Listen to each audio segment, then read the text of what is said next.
YS Vivekananda Reddy హత్య కేసులో సంచలన ఆదేశాలను సిబిఐ కోర్టు ఇచ్చింది. మధ్యలో ఆగిపోయిన దర్యాప్తును, కాల్ రికార్డుల వద్ద ఉన్న ఎన్నో అనుమానాలను తీర్చేందుకు దర్యాప్తు చేసేందుకు సిబిఐకి ఆదేశాలిచ్చింది. తదుపరి దర్యాప్తు వద్దని మొత్తుకున్నా నిందితుల ఆశలు నెరవేరలేదు. ఇప్పటి వరకు దొరికిన వారు చాలని, ఎలాగోలా తప్పించుకోవచ్చని, కానీ సూత్రధారులు మాత్రం దొరకకూడదని వారు ప్రయత్నాలు చేశారు. కానీ చట్టాన్ని ఎల్లప్పుడూ తక్కువ అంచనా వేయలేదు. సునీత పోరాటంతో అసలు సూత్రధారులకు గుండెల్లో రైళ్లు పరిగెట్టడం ఖాయమైపోయింది.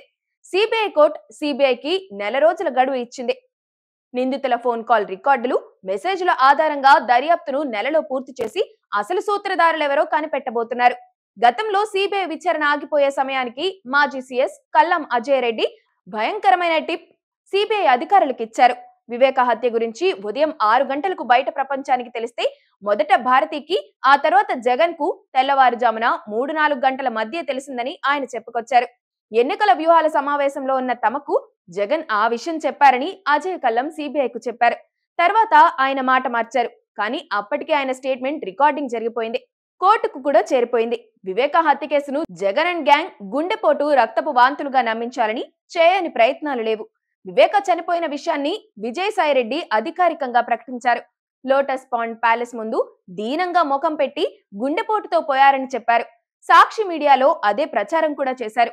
ఆయన బ్యాచ్ అక్కడ సాక్ష్యాలు మాయం చేసింది. గొడ్డలితో నరికినట్టుగా కనిపించుకోకుండా కట్లు కట్టారు. పోస్ట్ మార్టం లేకుండా అంత్యక్రియలకు ప్లాన్ చేశారు. కేసు కూడా వద్దన్నారు. కానీ చివరికి అది భయంకరమైన హత్య అని, పోస్ట్ మార్టం ద్వారా హత్య అని తేలిందే. అప్పటి నుంచి చంద్రబాబుపై, టీడీపీపై ఆరోపణలు ప్రారంభించారు. సీఎం అయిన తర్వాత హత్య కేసులో సునీతను, ఆమె భర్తను ఇరికించడానికి ప్లాన్ చేశారు. హైకోర్టు సిబిఐ విచారణకు ఆదేశం ఇవ్వడంతో వారి కుట్రలు జరగలేదు. ప్రస్తుతం దర్యాప్తును అడ్డుకోవడానికి జగన్ రెడ్డి ప్రభుత్వం కూడా లేదు. ప్రభుత్వం వైపు నుంచి సిబిఐకి పూర్తి స్థాయి సహకారం లభిస్తుంది.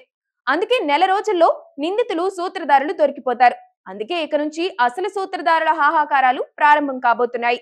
జగన్ ను ఇరికించేందుకు ప్రయత్నిస్తున్నారని సజ్జల రామకృష్ణారెడ్డి కొత్త కథలతో మీడియా ముందుకొచ్చి హడావిడి చేయబోతున్నారు. ఏం చేసినా ఈ నెల రోజులు ఆ నిందితులకు నిద్రలేని రాత్రులు ఉండబోతున్నాయి. ఆ తర్వాత అసలు సినిమా ప్రారంభం అయిపోతుంది.